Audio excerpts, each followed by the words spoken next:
देखो last time पे अपन ने जो फंडामेंटल यूनिट थे या बेस यूनिट थे 7 टाइप के रीड किए थे अपन ने। 7 टाइप के अपने पास बेस यूनिट है और we can say fundamental unit. Last time पे अपन ने 7 फंडामेंटल जो यूनिट्स थे वो डिस्कस किए थे। आज अपन डिस्कस करने जा रहे हैं सप्लीमेंट्री यूनिट्स। देखो 7 बेस यूनिट लर्न कर लिए, उसके बाद में अपने पास 2 सप्लीमेंट्री यूनिट भी है। सप्लीमेंट्री का मीनिंग यहाँ ऐसा नहीं कि एक दो सब्जेक्ट में सप्लीमेंट्री आ रखे हैं। सप्लीमेंट्री का मीनिंग यहाँ ये है कि इनको अलग से रखा गया है। सप्लीमेंट्री मीनिंग का ये मीनिंग है यहाँ कि यहाँ इनको अलग से रखा गया है, अलग से स्थान दिया गया है, अलग से जगह दी गई है। सप्लीमेंट्री का मीनिंग ये है यहाँ। ऐसा नहीं कि एक सब्जेक्ट में एक दो सब्जेक्ट में सप्लीमेंट्री आ रखी है। अब देखो 2 सप्लीमेंट्री यूनिट्स है अपने पास है। यहाँ लिखा है फिजिकल क्वांटिटी और ये ऐसा यूनिट है, सिंबल है। इनके जीएस और नोटेशन ये अपने यूज के नहीं है। सबसे पहले है प्लेन एंगल। प्लेन एंगल का जो ऐसा यूनिट होता है वो रेडियन होता है। सिंबल इसका जो होगा वो RAD होगा। सेकंड है सॉलिड एंगल, ये स्टेरेडियन होगा। SR से इसको डिनोट किया जाएगा।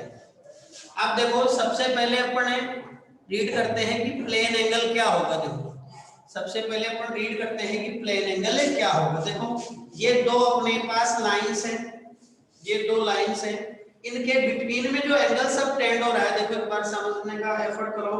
ये 2 लाइंस है, इनके बिटवीन में यहाँ कुछ एंगल सब टेंड हो रहा है, यहाँ एंगल बन रहा है। देखो इन दोनों लाइनों के बिटवीन में यहाँ एंगल बन रहा है। ये जो एंगल है वही प्लेन एंगल है।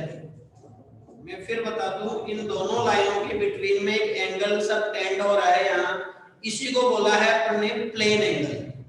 तो 2 प्लेन के बिटवीन जो एंगल बनेगा, या सिंपली वी कैन से 2 लाइंस के बिटवीन में जो एंगल बनेगा वो प्लेन एंगल है।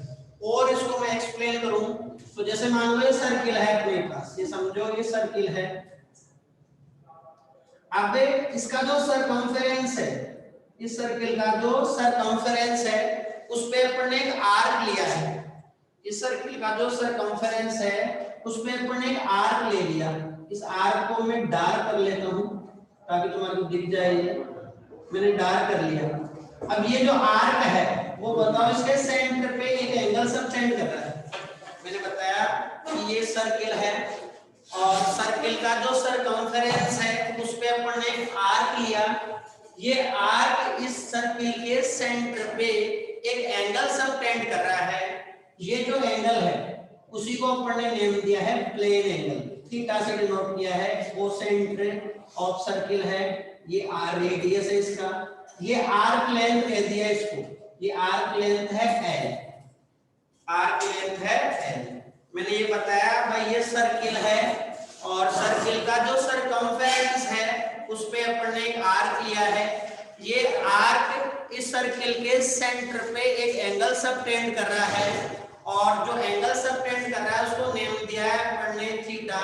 और ये थीटा ही क्या है बताओ, प्लेन एंगल है अपने पास। एंगल का एक अपने पास फॉर्मूला होता है आर्क अपॉन रेडियस। एंगल का फॉर्मूला होगा arc upon radius. Arc length जो है वो L है अपने पास और जो रेडियस है वो क्या है बताओ, कैपिटल R। तो थीटा का फॉर्मूला क्या बन गया, L अपॉन R बन गया। इसका जो यूनिट होगा वो रेडियन होगा। इसका जो यूनिट होगा वो रेडियन होगा। इसका जो यूनिट होगा वो रेडियन होगा। आज से पहले जो एंगल का मेजरमेंट तुमने किया है वो डिग्री में किया है। इससे पहले 10th क्लास तक तुमने एंगल का जो मेजरमेंट किया है वो डिग्री में किया है। मैं डिग्री को रेडियन में कन्वर्ट करना एक बार तुम्हारे को बता देता हूँ। वैसे जो बेसिक फिजिक्स की क्लासें थी उनमें मैंने इसको एक्सप्लेन कर दिया है, एंगल कन्वर्जन के नाम से क्लास है, वहां तुम और डिटेल से देख लेना। एक बार मैं थोड़ा सा ओवरव्यू इसका दे देता हूँ। देखो 180 डिग्री, समझो मेरी बात को ध्यान से, 180 डिग्री पाई रेडियन के इक्वल होता है भाई। 180 डिग्री किसके इक्वल होता है बताओ, पाई रेडियन के इक्वल होता है। मेरे को 1 डिग्री का वैल्यू फाइंड आउट करना है तो 1 डिग्री तो यहाँ से 180 को डिवाइड में ले जाओ, मीनिंग इसको मैं ऐसे लिख सकता हूँ, एक बार मेरे को बताओ, इसको ऐसे लिख रहा हूँ मैं 180 मल्टीप्लाई 1 डिग्री, बोलो लिख सकता हूँ। Yes sir. 180 मल्टीप्लाई 1 डिग्री और यहाँ लिखा हुआ है पाई रेडियन लिखा हुआ है। अब तुम समझ गए होंगे 180 को मैं डिवाइड में ले जाऊंगा तो किसका वैल्यू आ जाएगा, बताओ 1 डिग्री का, और ये आ गया 1 डिग्री इक्वल टू हो गया pi upon 1 radian. Meaning degree को रेडियन में कन्वर्ट करने के लिए पाई अपॉन 180 से मल्टीप्लाई करना पड़ेगा। डिग्री को रेडियन में कन्वर्ट करने के लिए पाई अपॉन 180 से मल्टीप्लाई करना पड़ेगा। कैसे, मैं एग्जांपल के थ्रू तुम्हारे को एक्सप्लेन करता हूं। जैसे मान लो फॉर एग्जांपल मैंने ये बताया 30 डिग्री है, अब मैंने बोला रेडियन में इसको कितना लिख सकते हैं अपन, 30 डिग्री। एग्जांपल लिखा है, पढ़िए एग्जांपल है 30 डिग्री, 30 डिग्री ये डिग्री में है, मेरे को इसको रेडियन में ड्रॉ करना है, रेडियन में लिखना है इसको। देखो मैंने बताया डिग्री को रेडियन में लिखने के लिए पाई अपॉन 180 से मल्टीप्लाई करना पड़ेगा, तो यह आ जाएगा पाई अपॉन 180 मल्टीप्लाई 30 हो जाएगा, और ये किस में आ रहा है बताओ, रेडियन में आ रहा है। ये किस में आ रहा है बताओ, रेडियन में आ रहा है। थोड़ा ही कट रहा है तुम्हारी स्क्रीन से, इसका जो यूनिट आएगा मतलब वो रेडियन आएगा, समझो इसके आगे रेडियन है। अब देखो 30 से 180 को कैंसिल कर दो, पाई बाई 6, ये 6 टाइम कैंसिल हो जाएगा, तो ये आ गया पाई बाई 6 से रेडियन।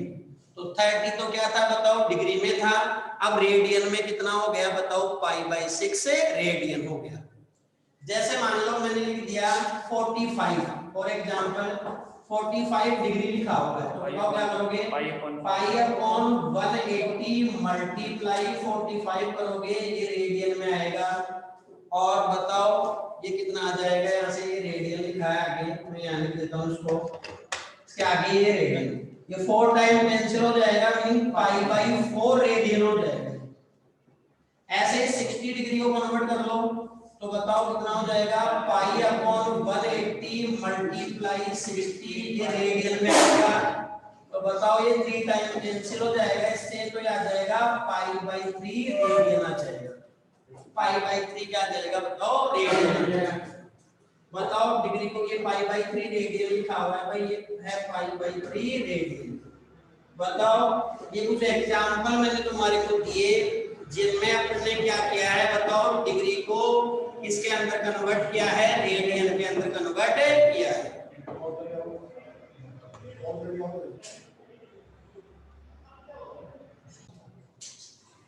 अब देखो ये अपन ने देखा है डिग्री को रेडियन में कन्वर्ट करना। बताओ क्लियर हुआ, डिग्री को रेडियन में कैसे कन्वर्ट करेंगे, जो भी वैल्यू गिवन है अपने को उसको मल्टीप्लाई करना पड़ेगा पाई अपॉन 180 से, पाई अपॉन 180 से अपने को मल्टीप्लाई करना पड़ेगा।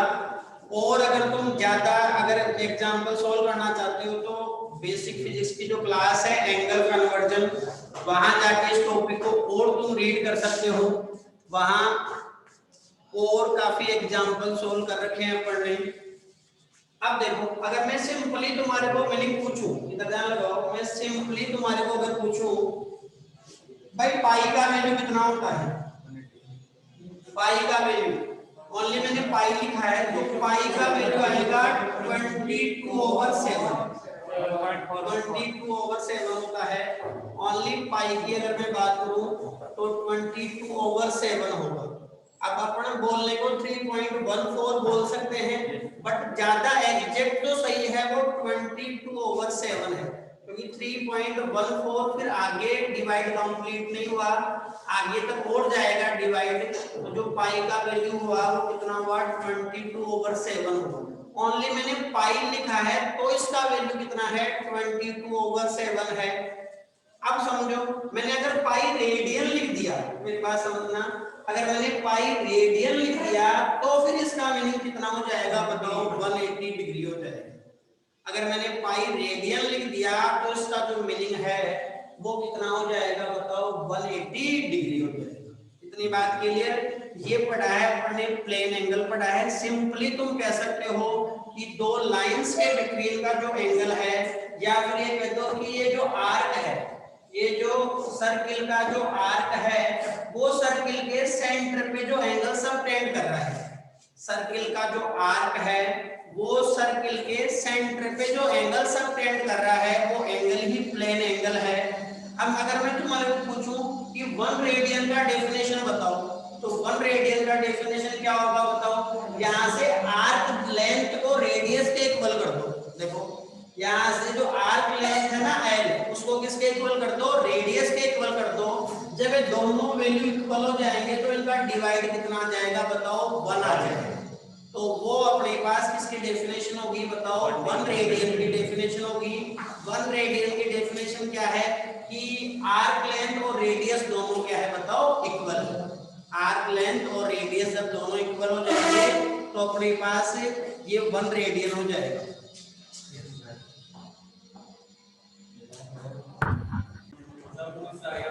देखो जो नेक्स्ट है वो है सॉलिड एंगल।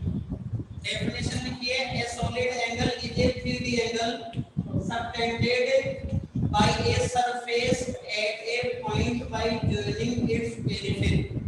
इससे पहले अपन ने जो प्लेन एंगल रीड किया था वो 2D एंगल है भाई, 2D 3D 1D। 1D का मीनिंग जिसमें अपने को ओनली एक डायमेंशन, वन डायमेंशन रिक्वायर्ड हो, जैसे ओनली x डायरेक्शन है तो ओनली एक कोऑर्डिनेट रिक्वायर्ड है, तो वो हो गया अपने पास 1D। 2D का मीनिंग हो गया 2 कोऑर्डिनेट रिक्वायर्ड होंगे, उसमें x y ले लो, y z ले लो, या z x ले लो। और 3D का मीनिंग हो गया x y z तीनों कोऑर्डिनेट अपने को रिक्वायर्ड उसमें होंगे, तो वो 3D हो गया। तो जो अपन ने इससे पहले प्लेन एंगल रीड किया था वो अपने पास 2D एंगल था, और ये जो सॉलिड एंगल है वो 3D एंगल है। देखो समझो एक बार इसको, डेफिनेशन को अपने को मतलब नहीं है, अपने समझो एक्चुअल में होता क्या है। सबसे पहले अपन ने एक स्फीयर लिया, इससे पहले वाले में प्लेन एंगल में सर्किल लिया था अपन ने, अब एक स्फीयर लिया है। स्फीयर का एग्जांपल में तुम्हारे को बता दूं, बॉल ले लो, फुटबॉल ले लो, फुटबॉल ले सकते हैं, बॉल ले सकते हैं, ये अपने पास स्फीयर हो गए।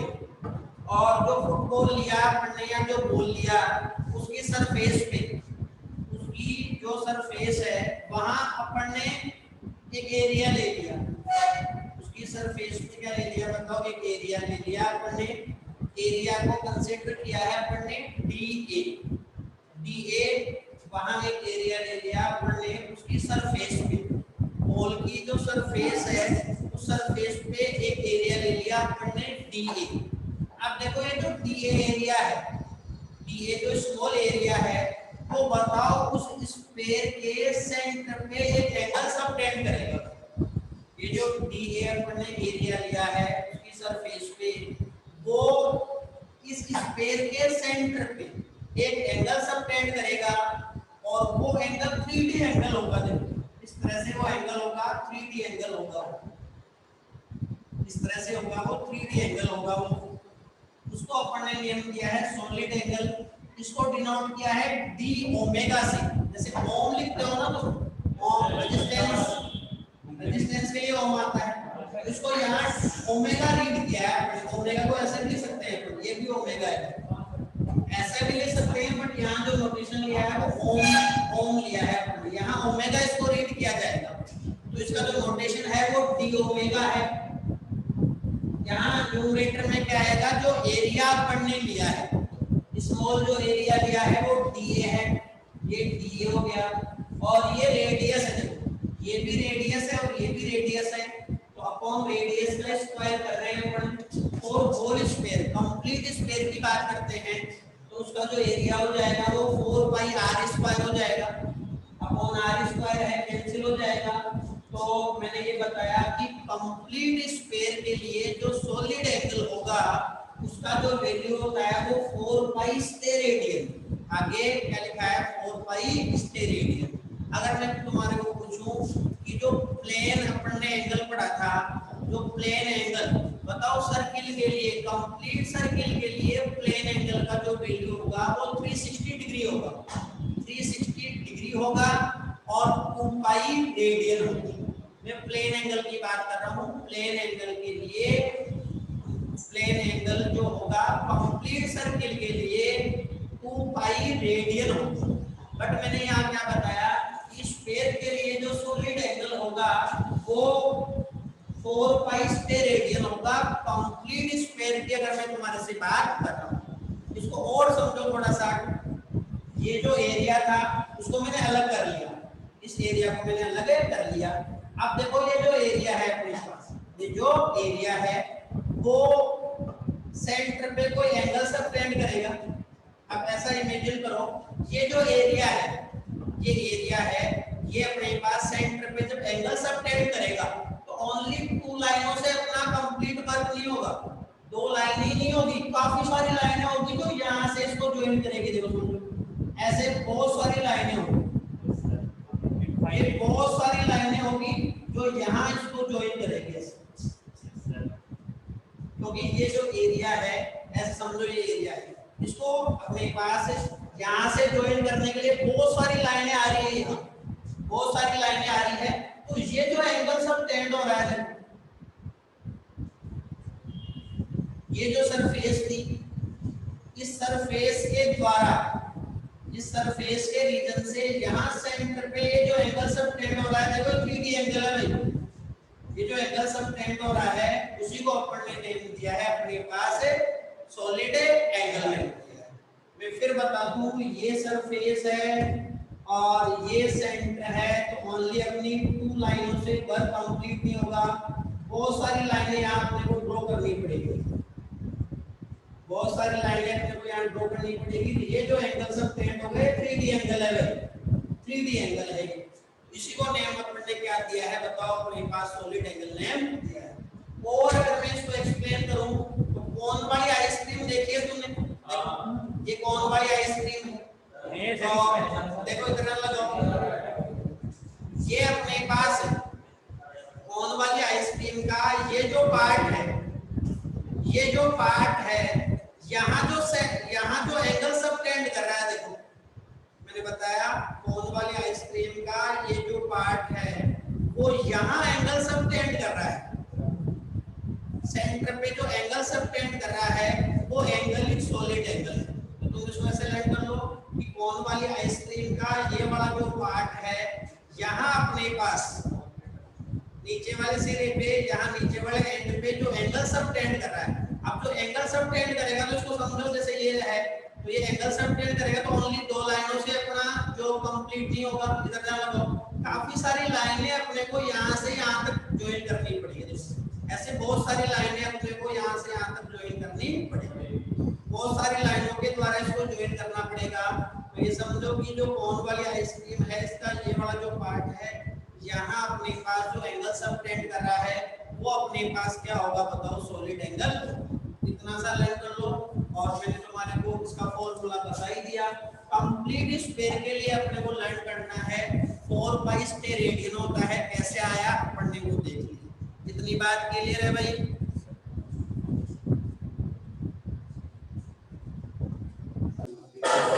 अब देखो नेक्स्ट लिखा है डायमेंशंस, लिखा हुआ है dimensions of a physical quantity are the powers to which the base quantities are raise to represent that quantity. Next लिखा है डायमेंशनल फॉर्मूला, इसमें लिखा है the dimensional formula of any physical quantity is that expression which represents how and which of the base quantities are included in that physical quantity। Example लिखा है मास, फिर लिखा है m1 l0 t0, फिर लिखा है speed distance upon time l1 upon t1, solve किया तो m0 l1 t-1। कल की क्लास में मैं आते ही इन दोनों को एक्सप्लेन करूंगा और बुक परचेज कर लो, बुक परचेज कर लो, सबकी रिक्वायरमेंट होगी। मैं बोलूंगा